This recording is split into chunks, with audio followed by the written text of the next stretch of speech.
ബിസ്മില്ലാഹിർറഹ്മാനിർറഹീം. അലം നശ്റഹ് ലക സദ്റക വവളഅന അൻക വിസ്റക അല്ലദീ അൻഖള ളഹ്റക വറഫഅനാ ലക ദിക്റക ഫഇന്ന മഅൽ ഉസ്രി യുസ്റ ഇന്ന മഅൽ ഉസ്രി യുസ്റ ഫഇദാ ഫറഗ്ത ഫൻസബ് വഇലാ റബ്ബിക ഫർഗബ്. പ്രിയപ്പെട്ട സഹോദരങ്ങളെ, സലാമുൻ അലൈക്കും.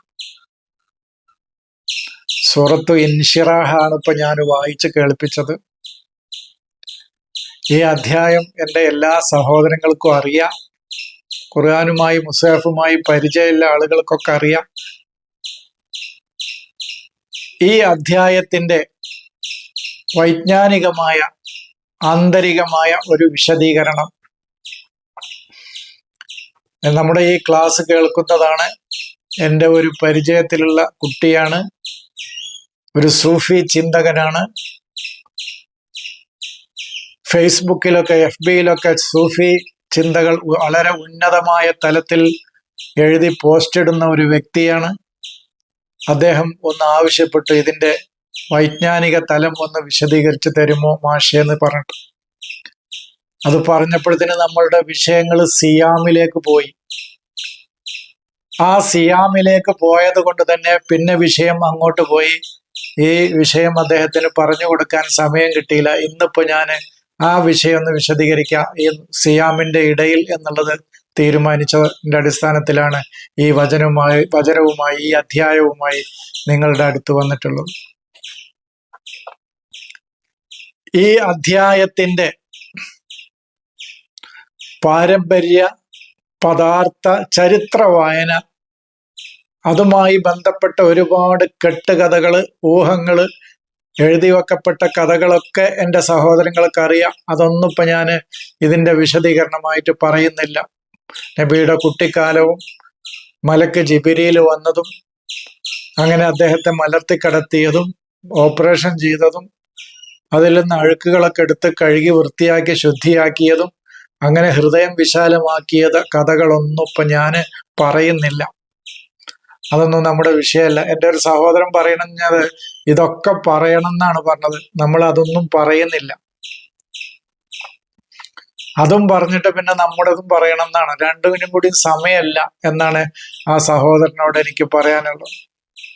അപ്പൊ അത് വിശദീകരിക്കാൻ നിന്നാൽ അതന്നെ ഒരു അരമണിക്കൂർ വിശദീകരിക്കേണ്ടി വരും. എന്നിട്ട് അതിൻ്റെ ഓരോ പോരായ്മകളും അതിലെ ഓരോ തെറ്റുകളും ക്രിട്ടിസൈസ് ചെയ്ത് അനലൈസ് ചെയ്ത് നിരൂപണം നടത്തി വിശദീകരിക്കാനൊന്നും നമുക്ക് ഉദ്ദേശമില്ല. നമുക്കതിനോട്ട് സമയമില്ല. നമുക്ക് ഇതിന്റെ വൈജ്ഞാനികമായ തലം ഒന്ന് വിശദീകരിക്കാനാണ് ഞാൻ ഉദ്ദേശിക്കുന്നത്. ആദ്യമായി ഈ വചനം എന്നോടും നിങ്ങളോടും, ഈ വചനം ആരൊക്കെ വായിക്കുന്നുണ്ടോ അവരോടൊക്കെ സംസാരിച്ചു കൊണ്ടിരിക്കുന്ന വചനമാണ് എന്നുള്ളത് ആദ്യം എൻ്റെ സഹോദരങ്ങൾ മനസ്സിലാക്കുക. എന്നോടും പറയുന്നുണ്ട്, നിങ്ങൾ വായിക്കുകയാണെങ്കിൽ നിങ്ങളോടും പറയുന്നുണ്ട്. അലം നശ്റഹ് ലക സദ്റക എന്ന്, അലം നശ്റഹ് ലക സദ്റക എന്ന് എന്നോടും പറയുന്നുണ്ട്, നിങ്ങളോട് എല്ലാവരോടും ഈ മുസ്ഹഫ് സംസാരിച്ചു കൊണ്ടിരിക്കുന്നുണ്ട്. ഇത് വായിക്കുമ്പോൾ അവിടെ ഇൻഷിറാഹു സദർ എന്ന് പറഞ്ഞാല് മുഹമ്മദ് റസൂലുള്ളാഹിയോട് മാത്രമല്ല എന്നാ ഞാൻ പറയണത്. അങ്ങനെ ഒരു പ്രത്യേകമായിട്ട് ഒരാളോട് പറയുകയാണെങ്കിൽ അത് മൂസയോടാണെന്ന് പറയാനാണ് എനിക്ക് താല്പര്യം. മുഹമ്മദ് റസൂലുള്ളാഹിയോട് ആണ് എന്ന് പറയുന്നതിനേക്കാൾ ഒരു വ്യക്തിയിലേക്ക് മാത്രം ഇതിനെ ഒതുക്കുകയാണെങ്കിൽ എന്നാ ഞാൻ പറയണത്. കാരണം ഇൻഷിറാഹു സദർ ആവശ്യപ്പെട്ടത് മൂസയാണ്.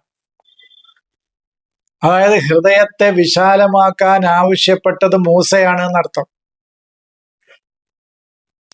മൂസയാണ് അത് ആവശ്യപ്പെട്ടത്. അതാണല്ലോ റബ്ബി ഇശ്റഹ് ലി സദ്രി എന്ന് മൂസയാണ് ആവശ്യപ്പെട്ടത്.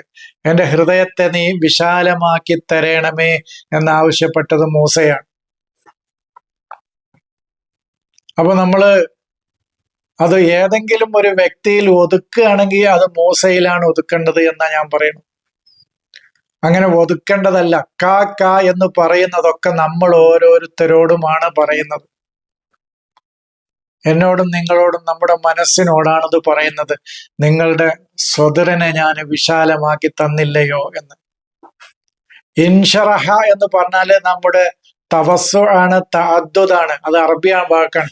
തവസ്സു എന്ന് പറഞ്ഞാൽ വിശാലമാക്കുക, വൈവിധ്യങ്ങളെ ഉൾക്കൊള്ളാൻ പറ്റുന്ന പാകത്തിലാക്കുക.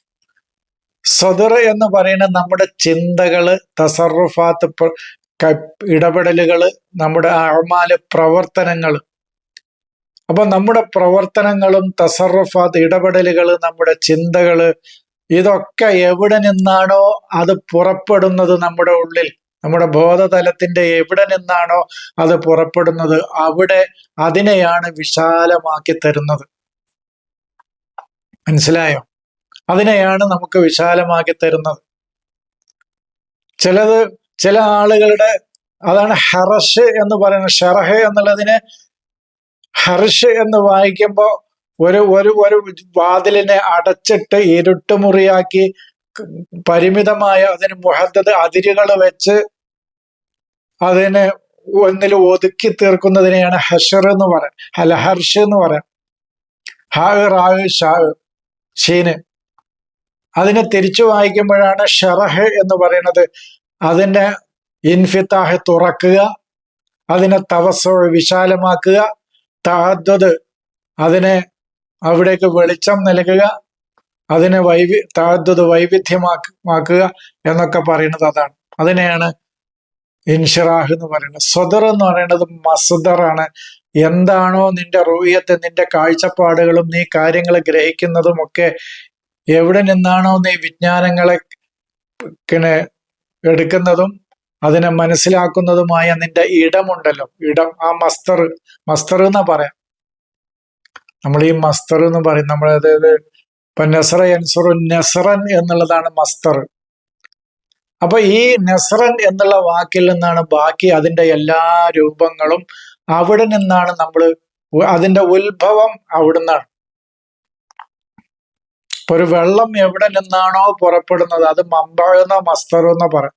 അതിന്റെ പ്രഭവ ഇടം, അത് പുറപ്പെടുന്ന ഇടം.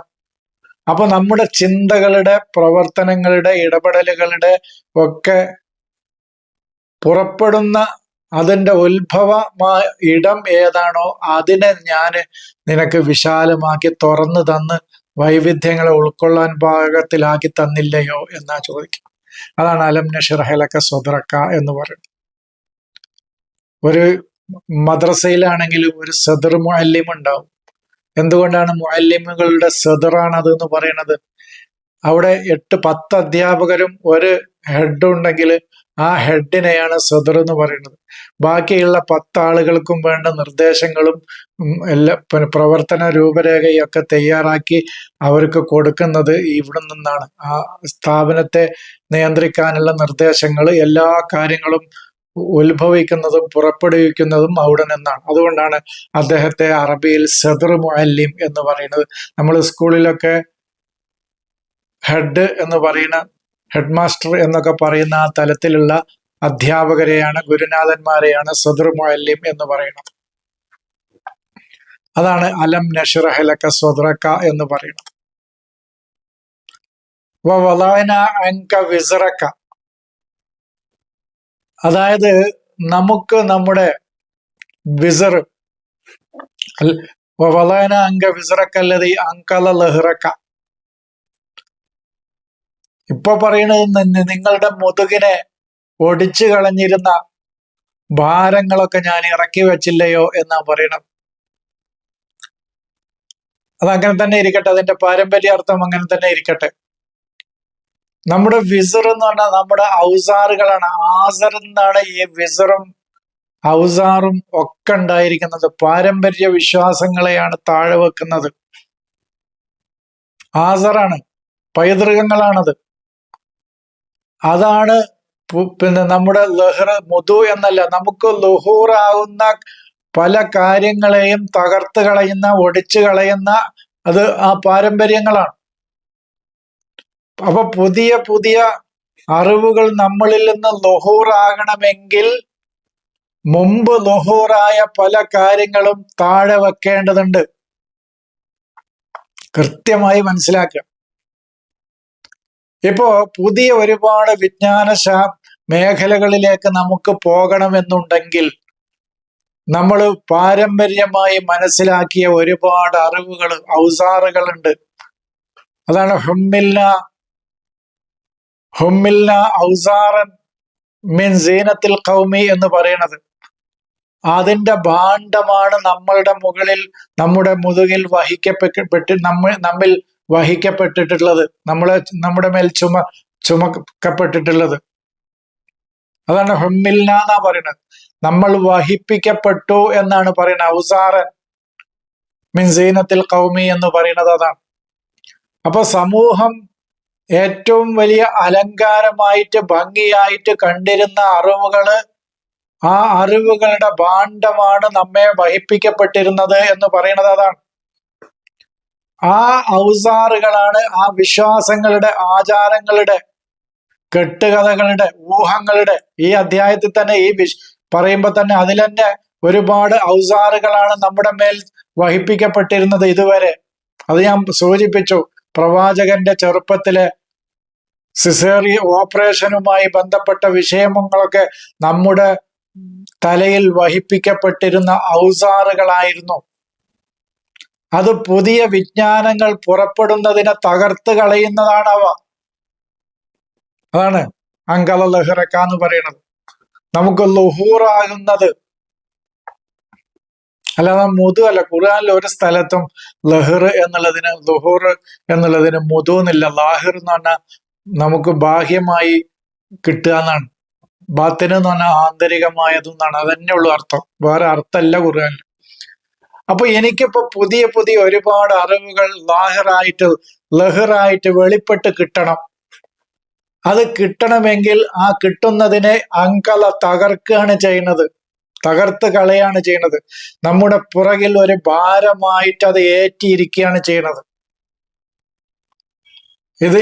അപ്പൊ നമ്മിൽ ലുഹൂറും ജദീദ്, തതവ്വുർ, നമ്മളിൽ പുരോഗതി, നുമുവ്, ഉയർച്ച, ഇർത്തിക്കാവ്, അതൊക്കെ തന്നെ. ഇർത്തിക്കാവ് എന്ന് പറഞ്ഞാൽ അറബി വേർഡാണ് വിചാരിച്ചിട്ട് ഭയപ്പെടണ്ട, പുരോഗതി എന്നേ ഉള്ളൂ. അപ്പൊ നമുക്ക് വൈജ്ഞാനികമായ ഡെവലപ്മെന്റ്, വൈജ്ഞാനികമായ പുരോഗതി, വൈജ്ഞാനികമായ ഉയർച്ച, പുതിയ പുതിയ അറിവുകളുടെ വെളിപ്പെടലുകൾ, ഇതിനെ എല്ലാം തകർത്ത് കളയുന്നത് എന്താണ്? നമ്മുടെ പാരമ്പര്യ വിശ്വാസങ്ങളും ആചാരങ്ങളും ഊഹങ്ങളും കെട്ടുകഥകളും ഒക്കെയാണ്. ഇത് നമ്മുടെ ഉള്ളിടത്തോളം കാലം എന്ത് ചെയ്യില്ല, നമ്മുടെ ഹൃദയത്തെ വിശാലമാക്കാൻ സാധിക്കില്ല. അതുകൊണ്ടാണ് ഹൃദയം വിശാലമാക്കുന്നതോടുകൂടി നിങ്ങൾ ഇതുവരെ ചുമന്നിരുന്ന ഭാരങ്ങൾ മുഴുവൻ ഞാൻ താഴെ വെച്ച് തന്നില്ലയോ എന്ന് പറയുന്നത് അതാണ്. എന്ന് പറയുന്നത് അതാണ്. അത് നമ്മുടെ ലഹർ എന്ന് പറയുന്നത് നമുക്ക് ലുഹൂറാകുന്ന പുതിയ പുതിയ അറിവുകൾ, ജദീദ് എന്നാണ് പുതിയ പുതിയ അറിവുകൾ നമുക്ക് കിട്ടുന്നതിനെ എന്ത് ചെയ്യാണ്? അത് ഒടിച്ചു കളയാണ്, തകർത്ത് കളയാണ്. അങ്ങനത്തെ ഭാരങ്ങളായിരുന്നു നിങ്ങൾ ഇതുവരെ നിങ്ങളുടെ വിശ്വാസമായിട്ട്, ആചാരങ്ങളായിട്ട്, അന്ധവിശ്വാസങ്ങളായിട്ട്, ഖയാലുകളായിട്ട് ഒക്കെ നിങ്ങൾ ചുമന്ന് നടന്നിരുന്നത്. അതൊക്കെ ഞാൻ താഴെ വെച്ച് തന്നില്ലേ എന്ന് ചോദിക്കുന്നതാണ്.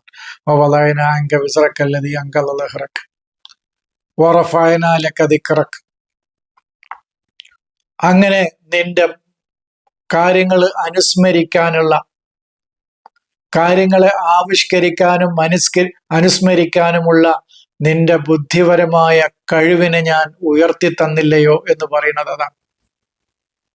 അതാണ് ഖുദ്റാത്തുൻ ദിഹ്നിയാണ്, ബുദ്ധിപരമായ കഴിവുകളാണ്. എന്തിനുള്ള? ദിക്റിന്, കാര്യങ്ങളെ ഓർത്തെടുക്കാനും അതിനെ അനുസ്മരിക്കാനും അതിനെ ആവിഷ്കരിച്ചെടുക്കാനുമുള്ള നമ്മുടെ ബുദ്ധിപരമായ കഴിവുകളുണ്ട്. ആ കഴിവുകളെ ഞാൻ ഉന്നതമാക്കി ഉയർത്തി തന്നില്ലയോ എന്ന് ചോദിക്കുന്നത് അതാണ് വറഫഅനാ ലക ദിക്റക എന്ന് പറയുന്നത്. എന്നിട്ട് പറയണ ഫഇന്ന മഅൽ ഉസ്രി യുസ്റ എന്ന് പറയുന്നത് അതാണ്. ഉസ്റും യുസ്റും ഒരുമിച്ചാണ് എന്നർത്ഥം. അത് രണ്ടും ഒരുമിച്ച് ഒരേ വേളയിൽ ഒരുമിച്ച് ഈ ഉസ്റിന് ശേഷം ബഅദൽ ഉസ്രി എന്നല്ല.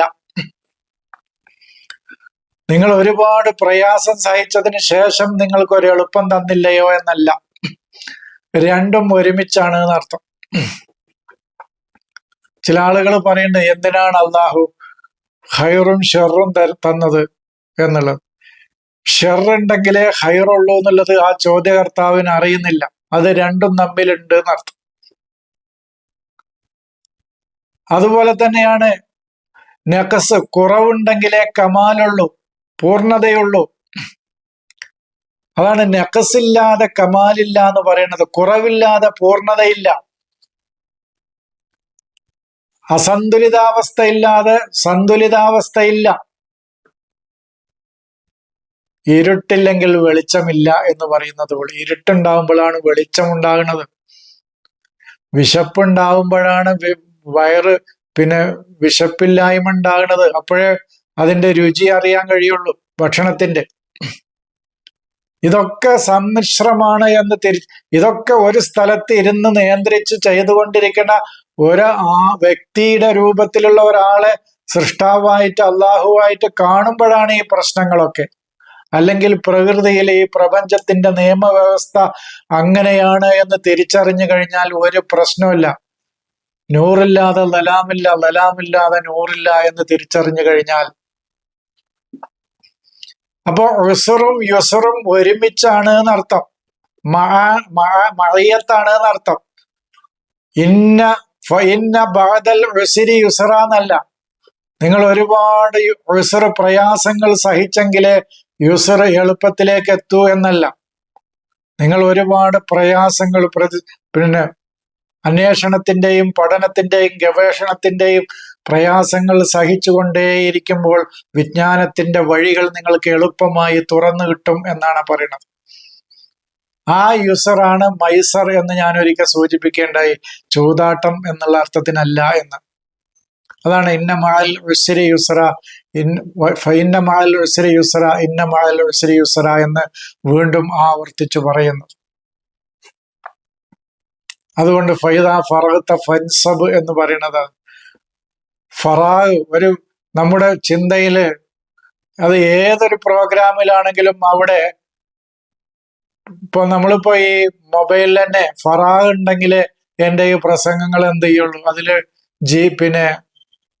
ഡാറ്റ ഉൾക്കൊള്ളാനുള്ള ഗ്യാപ്പ് ഉണ്ടെങ്കിൽ, ഒഴിഞ്ഞ സ്ഥലങ്ങൾ ഉണ്ടെങ്കിൽ ഈ പ്രസംഗം റെക്കോർഡാകുള്ളൂ, അല്ലെങ്കിൽ അത് അവിടെ നിൽക്കും. ഇതവിടെ ഉൾക്കൊള്ളാനുള്ള സ്ഥലമല്ലെങ്കിൽ. അതാണ് ഫൈദാ ഫറഗത്ത എന്ന് പറയുന്നത്. നിന്റെ ചിന്തയിൽ പഴയതിനെയൊക്കെ ഡിലീറ്റ് ആക്കി പുതിയ ഒഴിവുകൾ ഉണ്ടാകുമ്പോൾ നീ അതിലേക്ക് പുതിയ പുതിയ വിജ്ഞാനത്തിന്റെ പദവികൾ, സ്ഥാനങ്ങൾ കണ്ടെത്തി അവിടേക്ക് ഉയർന്നു പോവുക എന്ന് പറയുന്നത്. അതാണ് നസബ എൻസുബ് മൻസിബ് എന്ന് പറയുന്നത്. വിജ്ഞാനത്തിന്റെ ഓരോരോ മേഖലകൾ, ഉയർന്ന മേഖലകളെ കണ്ടെത്തി നീ അങ്ങോട്ട് പോകണം എന്ന് പറയുന്നത്. അത് ഫറാഗ് ഉണ്ടാകുമ്പോഴേ ഫൻസബ് നടക്കുള്ളൂ എന്നർത്ഥം. പുതിയ പുതിയ ക്ലാസ്സുകൾ ഇപ്പൊ ഞാനിപ്പോ റെക്കോർഡ് ചെയ്തുകൊണ്ടിരിക്കുന്ന ഈ അതില് ഡാറ്റകൾ മുഴുവൻ നിറഞ്ഞു. എന്നാൽ ഇനി പുതിയ വിജ്ഞാനത്തിന്റെ മേഖലകൾ അതിലേക്ക് നമുക്ക് പറഞ്ഞു കയറ്റാൻ അല്ലെങ്കിൽ അതിലേക്ക് അപ്ലോഡ് ചെയ്യാൻ നമുക്ക് സാധിക്കൂല എന്നർത്ഥം. അപ്പൊ വിജ്ഞാനത്തിന്റെ പുതിയ മേഖലകൾ, പുതിയ പുതിയ പദവികൾ, സ്ഥാനങ്ങൾ, അറിവിന്റെ പുതിയ സ്ഥാനമാനങ്ങൾ നീ തേടിപ്പിടിക്കണമെങ്കിൽ ഫൈദാ ഫറഗത്ത, അങ്ങനത്തെ ഒരു അവസ്ഥ നിന്നിൽ ഉണ്ടാകണം. അതുണ്ടായാൽ നീ പുതിയതിനെ തേടിപ്പിടിക്കുക എന്ന് പറയുന്നതാണ്.